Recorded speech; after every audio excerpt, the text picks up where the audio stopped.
Bienvenue sur Pôle Actu. Spill the Politics. Hello tout le monde et bienvenue dans ce nouvel épisode de Pôle Actu. Dans notre dernier épisode, nous avons exploré le génocide cambodgien sous le régime des Khmers rouges.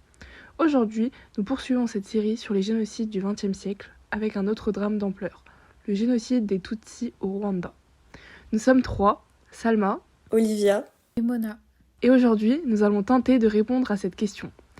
Quelles ont été les origines de ces génocides, son déroulement, mais aussi quelles ont été les conséquences jusqu'à nos jours. Donc dans cette première partie, nous allons voir les origines du génocide des Tutsis. Alors le génocide des Tutsis de 1994 ne surgit pas soudainement, il résulte de décennies de tensions ethniques exacerbées entre les Hutus et les Tutsis. À l'origine, ces distinctions étaient avant tout sociales et économiques, donc les Tutsis étaient considérés comme des éleveurs et les Hutus comme des cultivateurs. Néanmoins, à partir de l'époque coloniale, la Belgique, en particulier, a renforcé ces divisions en désignant les Tutsis comme une élite plus cultivée, entre guillemets, leur donnant donc des privilèges éducatifs et politiques, tout en discréditant les Hutus. À l'indépendance du Rwanda en 1962, les Hutus, désormais majoritaires, prennent le pouvoir. Ils se vengent des Tutsis, longtemps considérés comme des oppresseurs, en orchestrant des massacres et des persécutions contre eux. Ces tensions ne cessent de croître, avec des vagues de violence intermittentes au fil des décennies. Dans les années 1990, le pays traverse une crise économique majeure, exacerbée par la chute des prix du café, principale exportation du pays, ce qui rend la situation encore plus fragile. Le climat politique est particulièrement tendu avec l'arrivée du Front patriotique rwandais, un groupe rebelle composé en grande partie de Tutsis exilés, qui luttent contre le gouvernement du président Juvenal Habyarimana Hutu. En 1993, un accord de paix est signé à Arusha, en Tanzanie, entre le gouvernement et le FPR. Mais cet accord est rejeté par les extrémistes Hutus qui craignent une perte de pouvoir. C'est donc dans ce contexte explosif que, le 6 avril 1994, l'avion du président Habyarimana est abattu. Cet événement tragique déclenche immédiatement des massacres. Le génocide démarre officiellement le 7 avril 1994, après l'assassinat du président. En quelques heures, les autorités rwandaises, avec l'aide des milices Interahamwe et des forces militaires, lancent une campagne de massacres systématiques contre les Tutsis et les Hutus modérés. Ces derniers sont jugés comme des traîtres ou des sympathisants des Tutsis. Le plan d'extermination est mis en place de manière méthodique et la violence est à la fois rapide et brutale. Les milices utilisent des machettes pour tuer les victimes, souvent en public, dans des scènes d'une violence indescriptible. Des femmes sont violées avant d'être tuées. Des enfants sont massacrés sous les yeux de leurs parents. Les exécutions sont souvent filmées par les assaillants et diffusées à travers des radios locales, notamment la RTLM, qui incite ouvertement au meurtre des Tutsis, les qualifiant de cafards à éradiquer. Pendant ce temps, la communauté internationale reste largement silencieuse. Les casques bleus de l'ONU, présents au Rwanda, n'ont pas les moyens ni le mandat d'intervenir efficacement pour stopper les massacres. Certains pays, comme la France, ont été accusés de soutenir le gouvernement rwandais pendant la première phase du génocide, ce qui a renforcé le sentiment de frustration au sein de la population rwandaise. Le génocide dure 3 mois, durant lesquels environ 800 000 Tutsis et Hutus modérés sont tués. C'est l'une des plus grandes tragédies humaines du XXe siècle. Le génocide se termine seulement avec l'arrivée du FPR, dirigé par Paul Kagame, qui met donc fin à la tuerie en prenant le contrôle du pays en juillet 1994.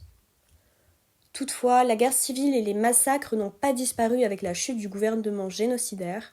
Le FPR doit donc faire face à de nombreuses résistances et des réfugiés Hutus qui se sont échappés dans les pays voisins. Enfin, dans une tierce et dernière partie, nous allons voir les conséquences qu'a eu le génocide. Alors le génocide des Tutsis, il a laissé le Rwanda dans un état de dévastation totale. Le pays était non seulement marqué par des pertes humaines effroyables, mais aussi par la destruction de son tissu social et politique. Ainsi, des milliers de familles ont été décimées et des milliers d'enfants ont perdu leurs parents. Sur le plan politique, le Rwanda se lance dans un processus de reconstruction, en particulier sous l'impulsion de Paul Kagame, qui prend la tête du pays après la fin du génocide. Un système de justice transitionnelle est mis en place avec les tribunaux Gacaca. Un système communautaire où les accusés sont jugés par leurs pairs. Ce système visait à permettre la réconciliation tout en punissant les responsables. Mais la réconciliation a été un processus difficile marquée par des traumatismes profonds dans les deux communautés. Sur le plan international, ce génocide a constitué un point de bascule dans la manière dont le monde réagit aux crimes de masse. Les Nations Unies, sous les yeux de l'ONU et de la communauté internationale, ont été incapables d'empêcher l'horreur. Le Tribunal pénal international pour le Rwanda, aussi appelé le TPIR, a été créé en 1994 pour juger les responsables du génocide. Cela a marqué un tournant dans le droit international en soulignant l'importance de la justice pour les victimes de crimes contre l'humanité. Le Tribunal pénal international pour le Rwanda, le TPIR, a jugé plusieurs figures clés responsables du génocide rwandais entre 1994 et 2015, avec un total de 93 personnes jugées, dont 85 ont été condamnées sur une période de 20 ans. Parmi les condamnés notables, Jean-Paul Akayesu, un enseignant et maire, a été le premier à être reconnu coupable de génocide en 1998, marquant un moment historique dans la justice internationale. Cependant, le TPIR a également fait l'objet de critiques.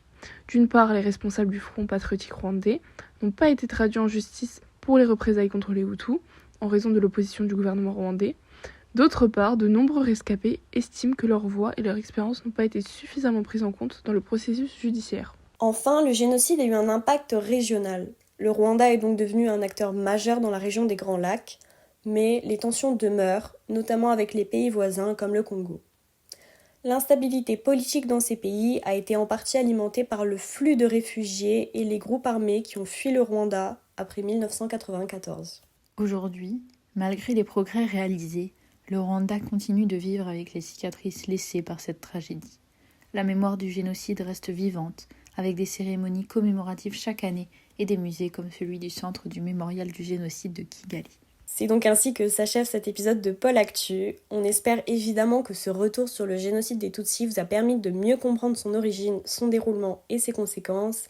Merci beaucoup d'avoir écouté cet épisode. N'hésitez pas à le partager sur vos réseaux sociaux ou à nous laisser un commentaire. Et surtout, abonnez-vous à nos pages Instagram, Spotify et YouTube pour ne pas manquer les prochains épisodes. La semaine prochaine, nous continuerons donc cette série en exploitant un autre drame du XXe siècle. Donc d'ici là, prenez soin de vous et à très bientôt pour un nouvel épisode de Pôle Actu.